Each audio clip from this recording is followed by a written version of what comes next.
ታኅሳስ 19 በባቢሎን ምርኮኛ ሆነውም ቢሆን በእምነታቸው ጸንተው የቆሙ እነዚህ ሶስት ወጣቶች በዓለም ኃይልና በሰማይ ኃይል መካከል የተፈጠረውን ፍልሚያ በሚገባ ያሳያሉ። ኃያሉ ንጉሥ ናቡከደነጾር ሕዝብ ሁሉ እንዲሰግድለት ግዙፍ የወርቅ ምስል በዱራ ሜዳ ላይ አቆመ። ያልሰገደ ሁሉ በሰባት እጥፍ ወደሚነደው የእሳት እቶን እንደሚጣል በታላቅ ቁጣ አወጀ። ለአንዴና ለመጨረሻ ጊዜ እምነታቸውን በሕይወታቸው ሊለውጡ የሚችሉበት ፈተና ቀረበላቸው። እነርሱም እግዚአብሔር ባያደነን እንኳን ንጉሥ ሆይ ለጣዖት አንሰግድም ብለው መለሱለት። ንጉሡም ተናዶ ወደ እቶን ጣላቸው። ነገር ግን ንጉሡና አማካሪዎቹ ያዩት ነገር እጅግ አስደነቃቸው። እነዛን ሶስት ልጆች ወደ እሳት ጣሏቸው። ነገር ግን አራት ሰዎች በእሳቱ ውስጥ ሲመላለሱ ታዩ። አራተኛው ደግሞ የአማልክት ልጅ ይመስላል አሉ። እሳቱ ልብሳቸውን እንኳን ሳይነካ ጭሱ ሳያፍናቸው መውጣታቸው እምነት ከማንኛውም ፈተና በላይ የሆነ ኃይል እንዳለው አስመስክሯል። እስከ መጨረሻው አብራችሁ የምትቆዩ የሰለስቱ ደቂቅ የእምነት ጥግና የእግዚአብሔርን ተአምር እንዲሁም የገናናውን መልአክ የቅዱስ ገብርኤልን አዳኝነት እንመለከታለን። ይህ የገናናው መልአክ የቅዱስ ገብርኤል ታሪክ ነው።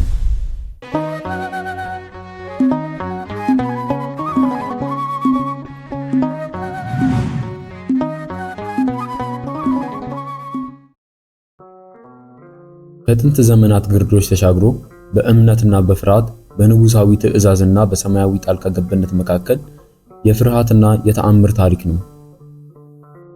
ይህ ቀን ቤተ ክርስቲያን ከዘመናት እስከ ዘመናት የምትዘክረው የእግዚአብሔርን የማዳን ሥራ በግልጽ ያየችበት፣ የመላእክትንም ረዳትነት ሁሌ የምታስብበት ቀን ነው። ታሪካችን የሚያጠነጥነው በዚያን ዘመን በነበረው ዓለም ታላቅ ምድር በባቢሎን ላይ ነው። ሰማይ ጠቀስ ግንቦቿ ከምድር ተነስተው የሕዝቡን አድናቆት የሰበሰቡበት ዘመን ነበር። በዙፋኑ ላይ የተቀመጠው ንጉሥ ናቡከደነጾር ስልጣኑ በምድር ላይ ያለውን ሕይወት ሁሉ የሸፈነ የሚመስለው ባለ ራእይና ኃያል ንጉሥ ነበር። የዘመኑ መንፈስ በጣዖት አምልኮ የታጠረ፣ የሰዎችም ልብ ከእውነተኛው ፈጣሪው ርቆ በሰው እጅ ወደ ተሰሩ ምስሎች ያዘነበለ ነበር። በዚህ የጨለማና አስከፊ ዘመን ንጉሥ ናቡከደነጾር በልቡ የታላቅነት ስሜት ነደደበት። በዱራ አውራጃ ሰፊ የሆነ ሜዳ ላይ ዓይንን የሚስብ ግዙፍ የሆነ የወርቅ ጣዖት ምስል አቆመ። የዚህ ምስል ርዝመት 60 ክንድ ስፋቱም 6 ክንድ ነበር። የንጉሡ አዋጅ እንደ ወረርሽኝ በምድሪቱ ተሰራጨ። ከገሊላ አውራጃ በታች ያሉትን ሕዝቦች፣ ገዢዎችን፣ መኳንንትን፣ አማካሪዎችን ሁሉ የክፍላተ ሀገራትን አስተዳዳሪና ሁሉንም ባለስልጣናት ሰበሰበ። የአዋጁ ይዘት ፍርሃትን የሚጭር ምርጫ የማይሰጥ ነበር። ሙዚቃ በደንብ ይጮሃል፣ መለከት ሲነፋ፣ ዋሽንት ሲዜምና ሌሎች የመሳሪያ ድምጾች ሲቀልጡ እያንዳንዱ ሰው ተንበርክኮ ለንጉሡ ወርቃማ ጣዖት መስገድ ነበረበት። ነገር ግን ያልሰገደ ወደሚነደው የእሳት እቶን ይጣላል።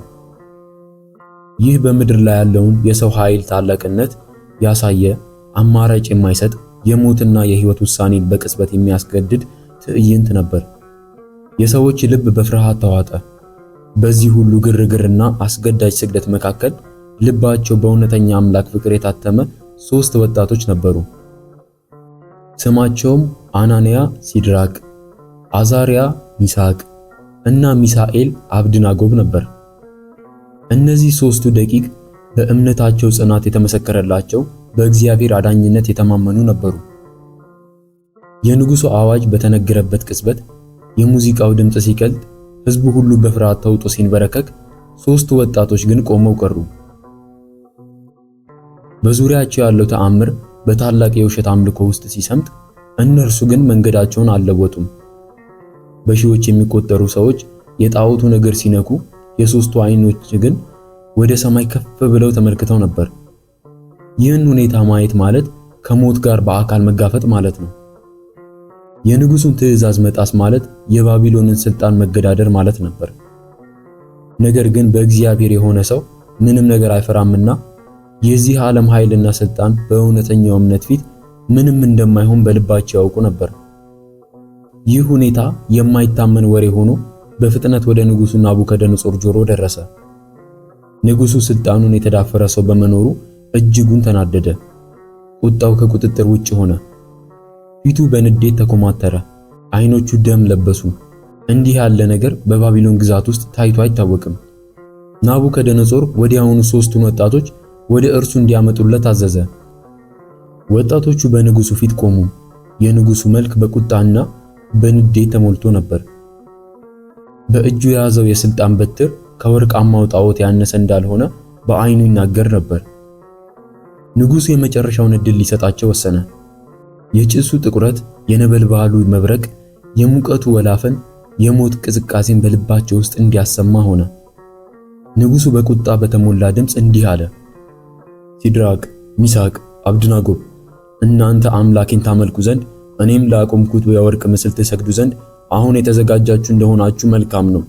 ነገር ግን ባትሰግዱ በዚያች ሰዓት ወደሚነደው የእሳት እቶን ውስጥ ትጣላላችሁ። እናንተስ ከእጄ የሚያድናችሁ አምላክ ማን ነው? በማለት ተናገረ። ይህ ጥያቄ ከንጉሡ የተሰነዘረ የመጨረሻ ትዕዛዝ ነበር። ነገር ግን ለሦስቱ ወጣቶች ይህ ጥያቄ ለዓለም የተሰጠ የእምነት ፈተና መገለጫ ሆነ። ፊታቸው ያልተለወጠ፣ ልባቸው የማይታመን ጽናት የነበረው እነርሱ ንጉሡን መለሱለት። ቃላቸው እንደ ብረት ጠንካራ፣ እንደ እውነት ንጹሕ ነበር። ኦ ናቡከደነጾር ሆይ፣ ስለዚህ ነገር መልስ እንሰጥ ዘንድ አያስፈልገንም። የምናመልከው አምላካችን ከሚነደው የእሳቱ እቶን ያድነናል፣ ከእጅህም ያድነናል። እዚህ ላይ ነው የቃላቸው ኃይል የከበረው። እዚህ ላይ ነው የሰው ልጅ ውሳኔ ከሞት ፍርሃት በላይ ቆመው። ነገር ግን ቃላቸው አልቆመም። ንጉሥ ሆይ ባያድነንም እንኳ አንተ ለሠራኸው ጣዖት አንሰግድም፣ ለምታመልከውም አንሰጥም አሉት። ይህ የመጨረሻው አረፍተ ነገር የሰውን ፈቃድ ጥልቀት ያሳያል። ሕይወት ቢጠፋ እንኳ እውነትን አለመካድ። የወጣቶቹ ምላሽ የናቡከደነጾርን ቁጣ ወደ እብደት ደረጃ ደረሰው። የፊቱ ገጽታ ተለወጠ። ቁጣው እጅግ ነደደ። ወታደሮቹንም ይህን እሳት 7 እጥፍ እንዲሆን አድርጉት አለ። ይህን እሳት 7 እጥፍ ማንደድ ማለት ለወትሮ የሚጠቀሙበትን ማሞቂያ ሳይሆን የገሃነምን እሳት የመሰለ ነበልባልነት እንዲለውጡት ነበር። ሙቀቱ አየርን የሚያጨማድድ፣ ዙሪያውን የሚያቀልጥ ነበር። ንጉሡ በጦር ሰራዊቱ ውስጥ ኃይለኛ የሆኑትን ሰዎች እነዛን ሦስቱን ወጣቶች እጅና እግራቸውን አስረው ወደዚያ 7 እጥፍ ወደ ሆነው ነበልባል እንዲጥሏቸው አዘዘ። ወታደሮቹ ወጣቶቹን እጅግ ከፍ ወዳለው የእሳት እቶን ውስጥ ሲወረውሯቸው ወላፈኑ ከእቶኑ አፍ ተፈንጥሮ ወጣ። ነበልባሉም እነዛን ወታደሮች አቃጠላቸው። የወጣቶቹ ምላሽ የናቡከደነጾርን ቁጣ ወደ እብደት ደረጃ ደረሰው። እነርሱ በእሳቱ ጥቃት ሲሞቱ፣ ሦስቱ ወጣቶች ግን በእሳት ነበልባል ማዕከል ውስጥ ወደቁ። ሁሉም ነገር አከተመ ተብሎ በታሰበበት ቅጽበት ታላቅ ተአምር ተከሰተ። ወጣቶቹ በእሳቱ መካከል ሲወድቁ የሰማይ ምስጢር በድንገት ተከፈተ። የእግዚአብሔር የማዳኑ ሥራ ተገለጠ። ከሰማይ የመጣ ብርሃን እሳቱን መታው። መልአኩ ቅዱስ ገብርኤል ከዘላለም የብርሃን ግዛት ተልኮ ወረደ። ቅዱስ ገብርኤል በእሳቱ እቶን ውስጥ በታላቅ ግርማ እና ድምቀት ታየ። መልአኩ ቅዱስ ገብርኤልም በኃይሉ እሳቱን አጠፋው። የነበልባሉን ኃይል ወደ ቀዝቃዛ ነፋስ ለወጠው። ያ 7 እጥፍ እንዲነድ የታዘዘው እሳት ወጣቶቹ የሚመላለሱበት መናፈሻ ሆነላቸው። ንጉሡ ናቡከደነጾር ልቡ በቁጣ የተነደፈው በትዕግስት የሦስቱን ወጣቶች አመድ ይጠባበቅ ነበር። ነገር ግን ከእቶኑ አፍ የሚወጣው ጢስ ሲመለከተው የሚጠበቀው ነገር አልነበረም። ናቡከደነጾር ወዲያውኑ ወደ አማካሪዎቹ ዞረ። ፍርሃት የሞላበት ድምፅ የንጉሡን ግርማ ወረሰ። 3 ሰዎች አስረን በእሳት ውስጥ ጥለን ነበር አላላችሁኝምን? ብሎ ጠየቀ። አማካሪዎቹ በድንጋጤ ተውጠው መለሱለት። ንጉሥ ሆይ እውነት ነው አሉት።